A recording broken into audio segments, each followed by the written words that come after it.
All right, everyone, and we are live again. Excited to be back live, and yeah, excited to present this joint episode with Adam Turowski from Miri Growth, who's not physically here, but uh, but who's not physically here. But again, we're producing this together. Check this out on the blog of Miri Growth, mirigrowth.com/blog. This is an episode that we call Two Ways to Skin a Cat, Different Ways to Test Your Creatives. And we were inspired to do this because they're just very different. We and they have very different approaches to testing creatives on Facebook. And I thought this would be interesting to use to highlight just very that there is no one single correct way to test creatives. And hopefully, as we discuss our approach and this, you can understand the advantages and disadvantages of each method. And you hopefully you're inspired to establish your own best practices. Without further ado, let's start. How we do it at Rocketship HQ.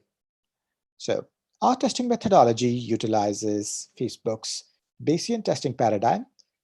This is chosen primarily because this is how we see Facebook allocate spends among competing creators in the wild.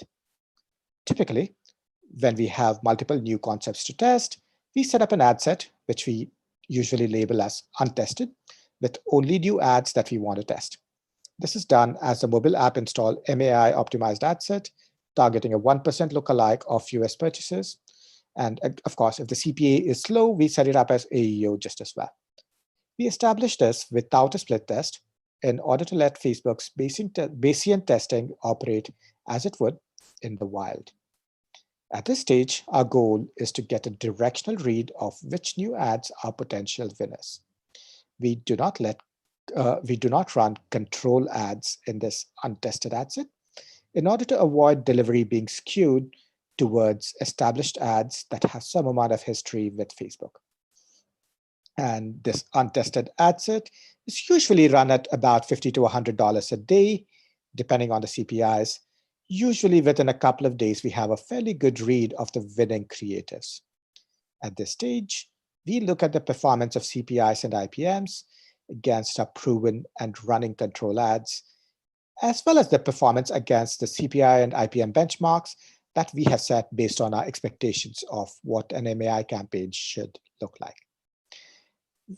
We also assess whether there is a cost per registration or CPA data. Ideally, this is CPP, cost per purchase, or ROAS data that can support the CPI and IPM data that we're seeing for each ad. With larger budgets, we often have multiple untested ad sets running just because that lets us test much more numbers of creators. We then take early winners that have usually 20 plus installs and they've hit benchmark CPIs and IPMs. We add these to a couple of AEO ad sets or ROAS ad sets that contain past winners or control ads, if you will. We then let these early winners compete against the control ads, and we also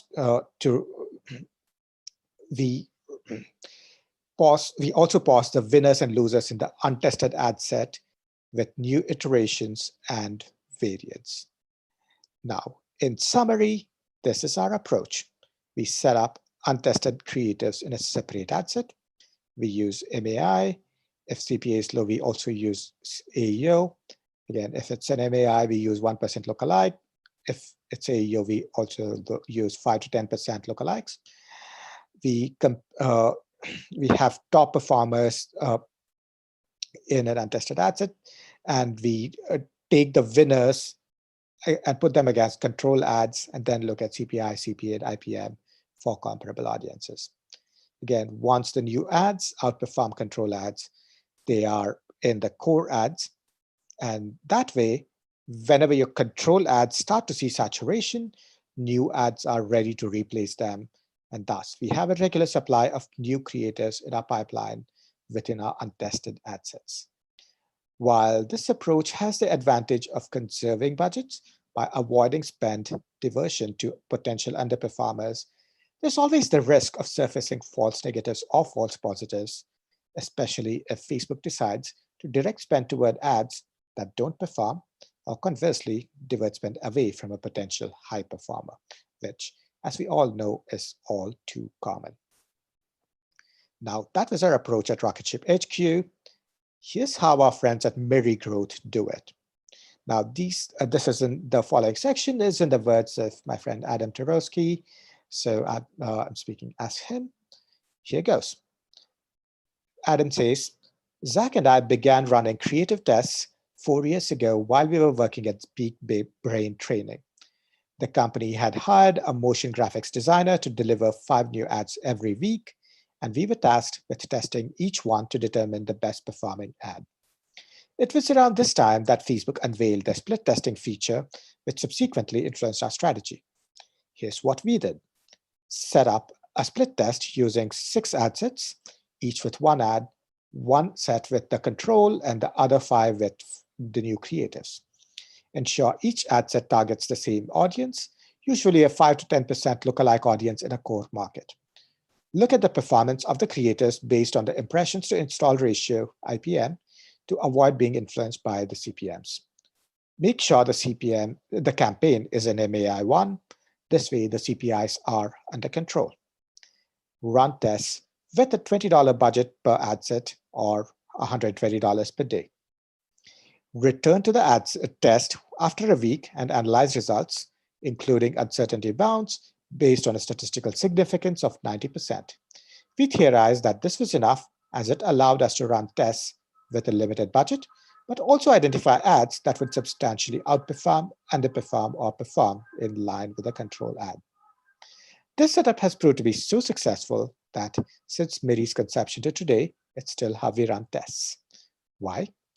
Its strength lies in the fact that it's not impacted by CPMs and ensures equal delivery to all creators, allowing us to identify ads that are at least as good as the best performing creators with statistically significant results. However, recent changes and evolutions in the landscape have led us to question our preconceived assumptions. The development of Facebook Audience Network has drastically changed CPMs between platforms.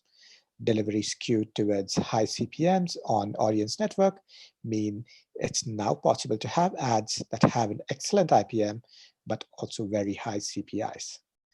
On top of this, the existence of ad libraries and the advent of fake ads have led to pervasive copycat behavior, so much so that all well-performing ads are very similar to each other, which may have an impact on which ads are considered privileged by Facebook. Finally, with value optimization being an option, we have to consider how this means MAI campaigns may not be the best way to run a test. When rolled out to value optimization campaigns, winning fake ads don't always deliver great results. In other words, the combination of these factors, the advent of audience network, the ads that are divergent from app content, and value optimization, have prompted us to rethink and question our historical approach to testing. When designing your creative testing framework, we recommend you look at the below parameters. Target audience. Do you want to target broadly or just test your core audience? And bidding. MAI delivers lower CPIs, but results may not be replicable in VO. Platform. As much as similar ads tend to work on Facebook and Instagram, Audience Network is a completely different environment with different performance. The answer depends on how much your delivery relies on Audience Network. Regardless of the creative testing framework that we design alongside our clients, we roll out winning ads to all our existing ad sets once performance drops to a level below the target set by the UA team. In most cases, the creators pick up spend and allow for improved performance and scale. In conclusion, with both our tested and tried methods while both are tried and tested methods can be equally successful, split testing seems to be the main point of difference between both these methods. At Miri Growth, they prefer to guarantee equal delivery to all ads during testing to ensure that they perform. But this does not necessarily mean that the ad will be picked up on in ad sets once it's rolled out.